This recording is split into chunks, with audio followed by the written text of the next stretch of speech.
l'Italie accuse la France de pouvoir favoriser ceci parce que on ne laisse pas à l'Africain le temps de jouir des richesses que Dieu a enfouies dans son sol et dans son sous-sol. L'Afrique débrouillée. Mais l'Occident déplore l'immigration clandestine. Ils meurent chaque jour dans la Méditerranée, les Africains.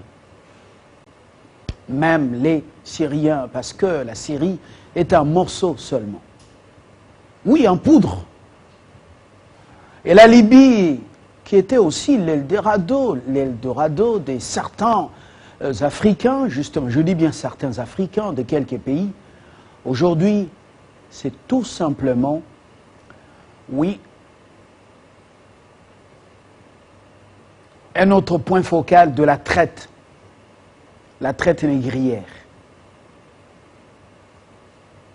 Même le traitement infligé aux Africains du sud du Sahara par l'Afrique maghrébine, c'est un traitement dégradant. Ils meurent sans obsèques.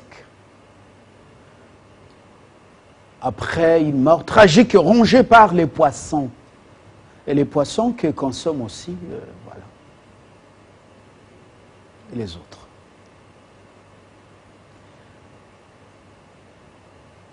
Africain, réveille-toi.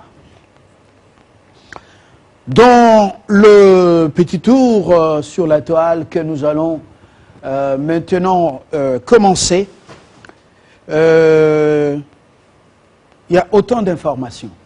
Mais une sélection a été faite avec quelques réactions. Nous rappelons que Bunagana n'est pas toujours récupéré. Cette cité reste encore entre les mains des incirconcis. Nous avons besoin de notre armée. Oui, je crois qu'elle prépare quelque chose. Notre armée nationale. Une armée David pour nous enlever cette humiliation. Plus de 80 jours. Pratiquement, nous sommes déjà à 90 jours ou plus. Pour ceux qui sont capables ou très intelligents en calcul mental, on fera bientôt chaque jour, au lieu de compter le jour pour que les gens se retrouvent encore en train de séduire, oui, raconter des choses au peuple. Pour le prochain rendez-vous électoral, nous faisons la comptabilité ou le compte à rebours pour récupérer Bunagana qui nous est cher. Ceux qui sont martyrisés sont des Congolais. Benjamin Moudiata, bonjour. Bonjour Fabien Lumbala. 7 sur 7. Vous nous parlez de la rentrée scolaire. Le bleu-blanc sont depuis ce matin sur les artères. Le spectacle est désolant. Que des embouteillages, que des bouchons. C'est normal. On se souvient de ce texte de Bernard Dadier. La rentrée des classes. L'école était l'avant-dernière maison. En allant vers la plage, les enfants débouchaient de tous les côtés, de toutes les ruelles. Les sacs. On dit les sacs sous le dos. Les sacs sur le dos. Sur le dos. Les parents, tous les parents ce matin se sont réveillés, je crois à 5 heures pour préparer leurs enfants. Qui de prière, qui de conseils. Ah, la rentrée scolaire. Voilà. 7 sur 7 en parle. 7 sur 7, on a parlé, on a fait le tour sur la toile. 7, ça dit la rentrée scolaire au nord. Kivu, les forces vives s'inquiètent du sort des élèves qui ont fui l'occupation de Bunagana par le M23. Bizarre. Bizarre, un sort qui risque d'avoir des répercussions sur la qualité des dirigeants du Congo, je ne dis pas de demain, voilà. Et les M23 et les Ougandais, la semaine dernière, ont torturé, également tué, fait souffrir les Congolais dans les camps. En Ouganda et dans d'autres villages, on les pousse à rentrer à Bunagana et d'autres villages pour que les M23 dominent sur eux et perçoivent les taxes et les impôts. Donc, les fameux M23 là, même porter nos tenues, je sais pas, on les coud dans quel atelier de couture en Ouganda et au Rwanda, et voilà. Donc, le calvaire est davantage un calvaire qui arrache les sommeils à nous, Congolais. Alors, on peut prendre les réactions des internautes. Les réactions. Il y a d'abord Prophète d'eau qui a dit « Bunagana, un autre pays en devenir. Aucun son ni écho ne vient troubler notre train de vie. » Pour lui, il pense que personne ne s'en occupe, personne n'en parle, alors que c'est une situation qui ronge la partie est de notre pays. Oui, ici, on parle 21 000 $. Ici, on parle invisible. Ici, on parle création des partis politiques. Ici, on parle les foules qu'on réunit dans les villages. Ici, on se chamaille. Ici, il n'y a que Yolié, Nganaliété. Bon,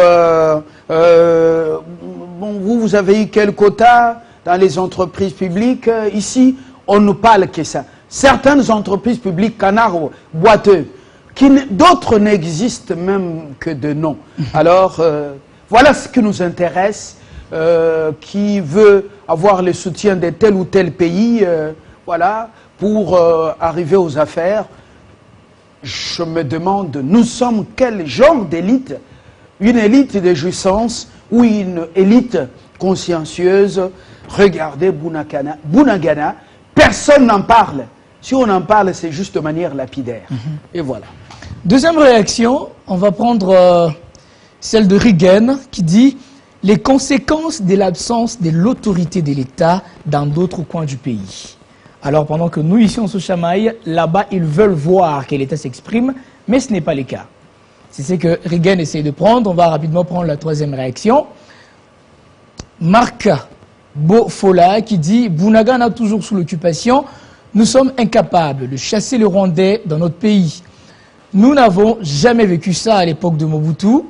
Nous sommes devenus un peuple proie et à la merci de nos voisins. » Bon, ben, on attend que l'extérieur vienne, que les armées burundaises, tanzaniennes, kenyanes, rwandaises et ougandaises viennent nous aider à le faire. Alors qu'on ne peut pas demander à un pyromane de venir éteindre le feu qu'il a allumé.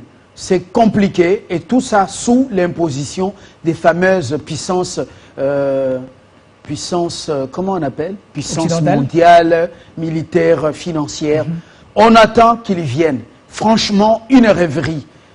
Je me souviens d'un texte à l'école primaire, la promenade, non, la rêverie d'un promeneur solitaire. Voilà, c'est de la rêverie. On peut attendre longtemps. Nous sommes humiliés. Nous sommes humiliés et par les armées, donc par les prédateurs, avec leurs marionnettes, leurs mercenaires, avec également le soutien ou l'apport des antennes, des relais ici, politiques et militaires. Voilà, ils sont là, ces relais. Voilà, je crois que c'est une très bonne situation pour eux, comme s'il n'y avait rien comme problème. Alors on passe, après Marc, nous allons prendre le deuxième tweet.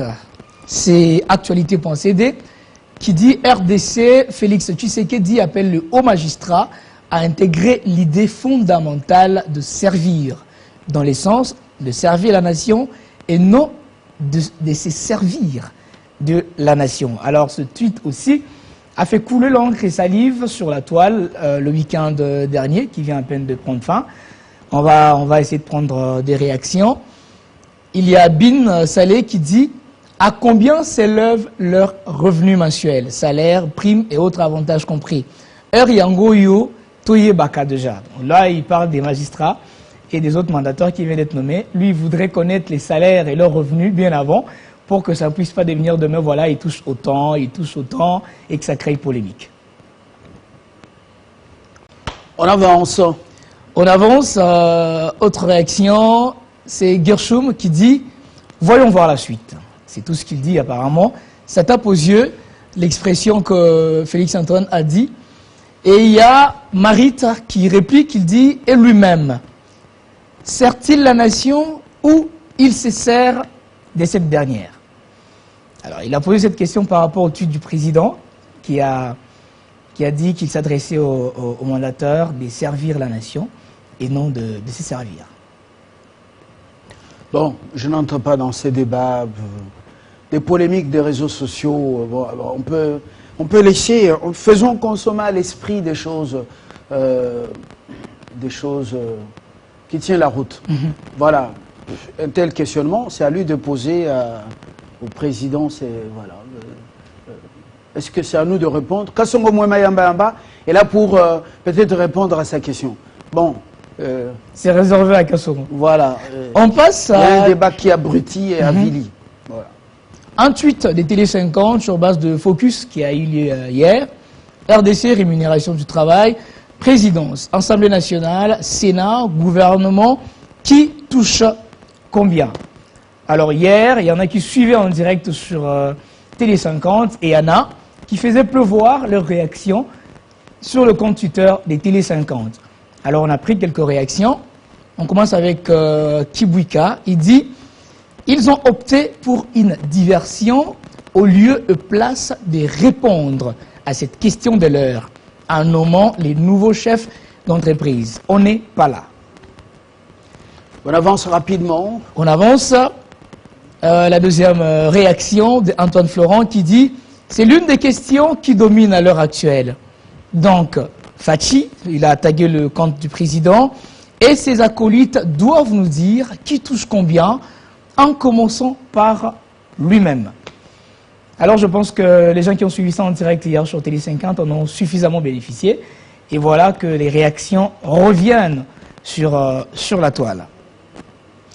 On va passer au troisième tweet de Radio Okapi.